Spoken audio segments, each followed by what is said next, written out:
Bismillahirrahmanirrahim.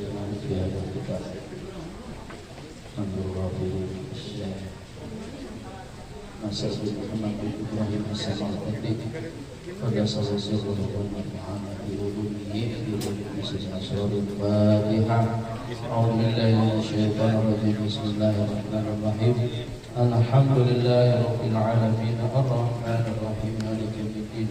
Iyyaka na'budu wa iyyaka nasta'in ihdinas siratal mustaqim siratal ladzina an'amta 'alaihim ghairil maghdubi 'alaihim waladdallin. Amin. Bismillahirrahmanirrahim. Allahumma shalli 'ala sayyidina Muhammadin al-fatih lima ughliqa wal khatim lima sabaqa الناصر الحق بالحق والهادي إلى صراطك المستقيم وعلى آله وصحبه حق قدره ومقداره العظيم.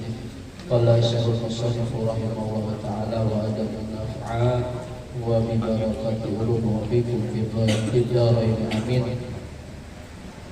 وروى ابن أبي رواد عن أبيه عن بعض أهل الكتاب قال الله تعالى يقول إني أنا الله مالك الملك qulubul mulki biyadi fa ayyuma qaumin raditu anhum ja'altu qulubal mulki alaihim rahmatan wa ayyuma qaumin sakhitu alaihim ja'altu qulubal mulki alaihim ni'matan fala tasghalu anfusakum bila'nil muluk wa tubu ila arfaqihim alaikum.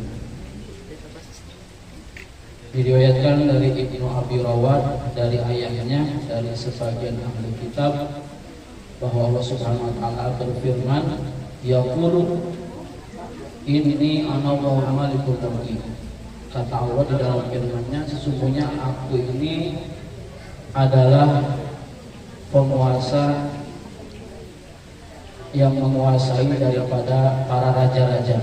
Ulubal muluk, yang menguasai hatinya para raja. Fa ayyuma qaumin raditu anhum, maka di mana saja kaum yang ridho terhadap mereka, aku ridho kepada kaum atau suatu bangsa, ja'altu qulubal muluki alaihim, maka aku jadikan hati para raja alaihim rahmatan, yaitu seorang pemimpin yang mempunyai rasa kasih sayang kepada rakyatnya. Artinya bahwa Allah Subhanahu wa taala itu adalah penguasa yang menguasai hati para raja, para pemimpin. Maka ketika Allah ridho kepada suatu kaum atau suatu bangsa, maka Allah akan jadikan hati para raja, para pemimpin, para penguasa itu akan mempunyai rasa kasih sayang kepada rakyatnya. Namun ketika wa ayyuma qaumin sa'itu alaihim, namun ketika suatu kaum Allah murka kepada suatu bangsa, maka Allah jadikan hati para raja alaihim nikmatan, yaitu siksaan. Alaihim nikmatan, pada mereka, kepada rakyat akan diberikan siksaan. Fala tastaghlu anfusakum bila'nil muluk, maka jangan engkau sibukkan diri kalian untuk melaknat atau mencaci maki para penguasa atau raja.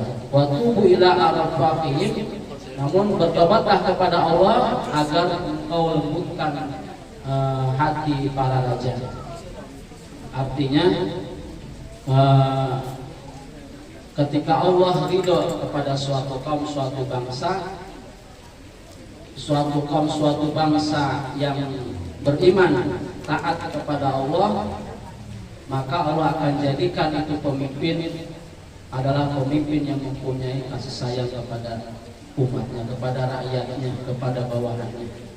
Namun ketika suatu kaum, suatu bangsa, rakyatnya banyak yang bermaksiat kepada Allah, banyak yang durhaka kepada Allah, maka Allah akan jadikan hati para penguasa itu penguasa yang zalim.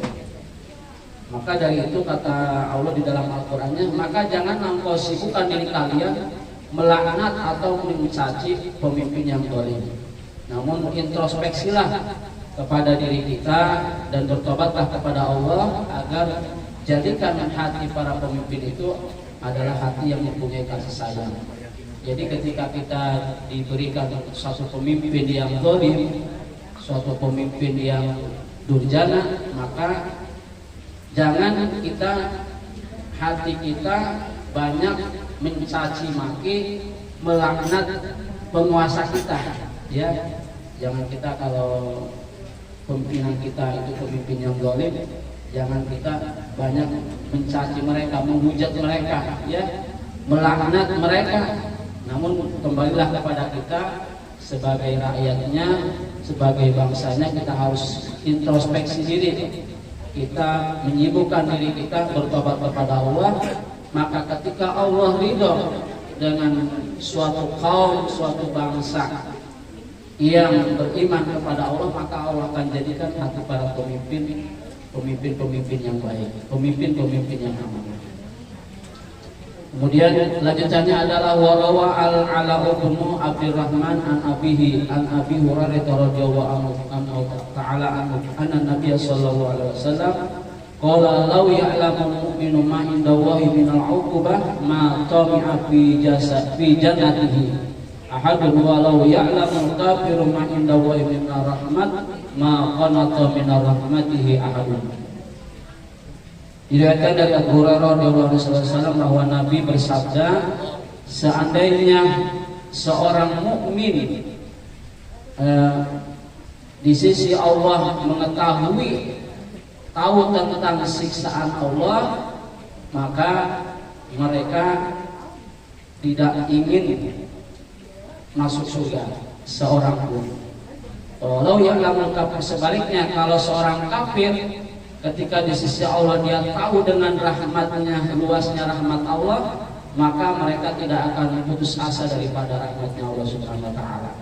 Jadi ketika seorang mukmin tahu di hadapan Allah bagaimana dahsyatnya siksaan Allah, maka mereka tidak ingin mengharapkan masuk surga. Artinya mereka sangat takut ya dengan siksaan Allah. Ya, mereka orang-orang yang beriman mempunyai sifat khauf sehingga mereka tidak menginginkan dirinya masuk surga. Begitu sebaliknya, kalau seorang kafir mengetahui bagaimana luas daripada rahmatnya Allah, maka mereka tidak akan putus asa daripada rahmatnya Allah Subhanahu wa ta'ala. Tapi jarang orang kafir yang dia tahu dengan rahmatnya Allah, maka banyak orang-orang yang ingkar kepada Allah karena tidak tahu dengan luasnya rahmat Allah, maka mereka banyak yang putus asa. Bagaimana orang muslim gak ingin masuk surga? Ya, jadi dia nggak merasa dirinya masuk surga itu Pak Haji. Kalau orang mukmin yang ketika di hadapan Allah tahu tentang siksaan Allah, dasarnya siksaan Allah Subhanahu wa ta'ala, mereka tidak, tapi mereka saking merasa takutnya kepada Allah sehingga mereka nggak mau masuk surga itu Pak. Merasa dirinya nggak mau masuk surga itu. Terus? Nah ketika orang kafir tahu tentang rahmatnya Allah, maka mereka tidak akan merasakan putus asa. Artinya memang harus seimbang ya, antara khauf dan roja itu harus seimbang. Seperti pakaian. Jadi pakaian itu tidak hanya menutupi bagian atas, namun juga harus menutupi bagian bawah. Itu antara khauf dan roja. Kalau kata Imam Ghazali itu khauf dan roja itu seperti kan roti dan air. Artinya kalau orang makan nasi harus ada air. Kalau orang makan pagi minumnya air terus, ya setiap hari 3 hari, ya kembung atau mungkin 3 hari diumumkan di masjid sudah masuk IGD gitu. Atau orang makannya nasi yang keras-keras, nggak pakai air, ya maka itu orang bisa sakit. Maka di sini harus seimbang. Tapi dalam satu kondisi ada saatnya khauf itu harus lebih besar, ada saatnya roja itu harus lebih besar. Ketika orang dalam suatu perjalanan jauh, seorang supir driver yang kehausan, maka yang diutamakan apa? Air minum. Ya. Tapi ketika orang lapar, dirinya pengen makan, maka yang diutamakan adalah lapar.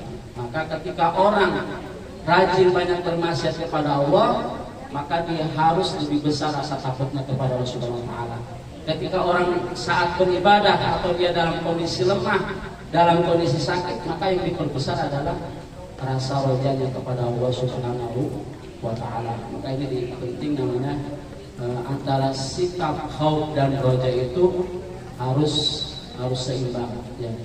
Bagaimana begini seperti yang dikatakan tadi, kalau seorang mukmin di sisi Allah Subhanahu wa Ta'ala tentang siksaan Allah Subhanahu wa Ta'ala, matami api jannatihi, maka dia tidak ingin dia masuk surga. Terus apa? Kalau kayak ingin masuk surga apa? Matami api jannati artinya seolah dia artinya takutnya kepada Allah itu sehingga dia nggak mengharapkan karena dia malu takut sama Allah dengan siksaan Allah, sehingga mereka nggak kepikiran masuk surga ya. Karena terlalu banyak aib. Iya. Jadi malu deh. Misalkan orang paginya taat, sorenya maksiat,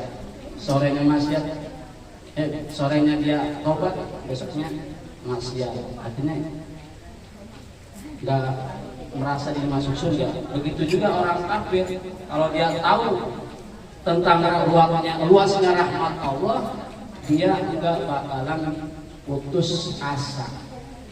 Jadi artinya orang yang ketika beribadah kepada Allah Subhanahu wa Ta'ala itu yang dalam kondisi lemah, dalam kondisi sakit, maka disitulah dia harus lebih besar rasa pengharapannya kepada Allah. Kalau orang rajin maksiat, maka disitu dia harus mempunyai rasa takut kepada Allah Subhanahu wa Ta'ala.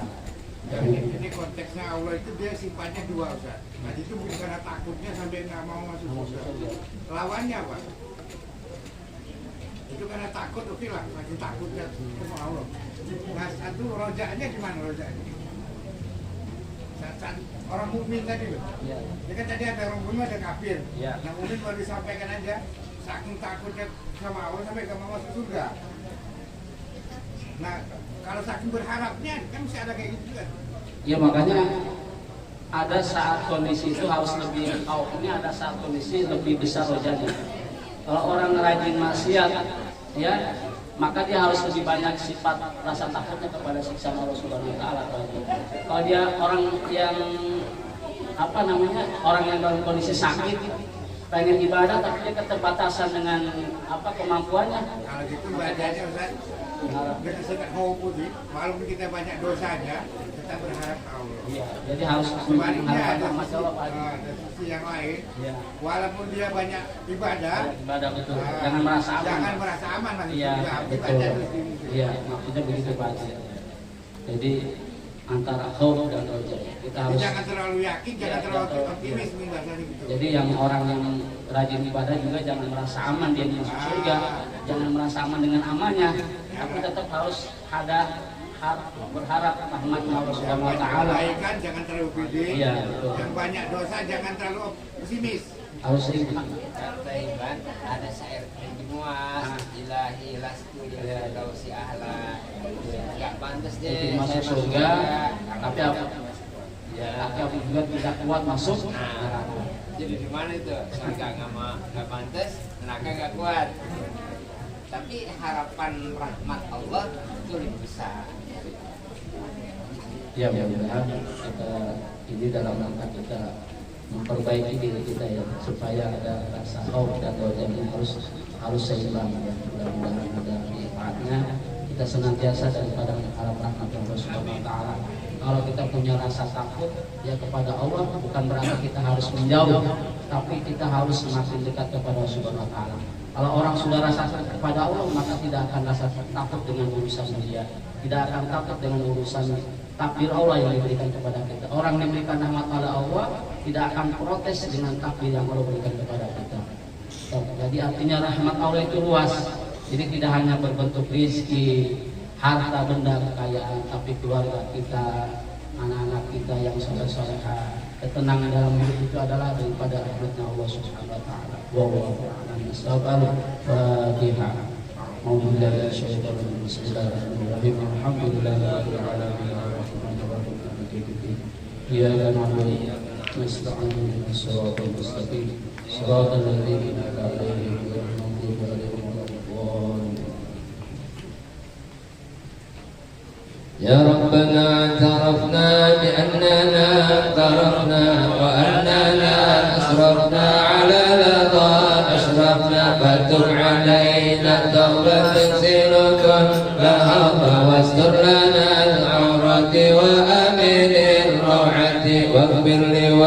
والدينا ربي ومولودنا والأهل والإخوان وسائر الخلان وكل ذي محبة أو جيرة أو صحبة والمسلمين أجمع من ربي أسمى قدرا وجودا من نال باكتساب منا بالمصطفى الرسول نرضى بكل سور صلى وسلم ربي عليه عند الحب والآل والأصحاب عدد الصبر والحمد لله بالبديع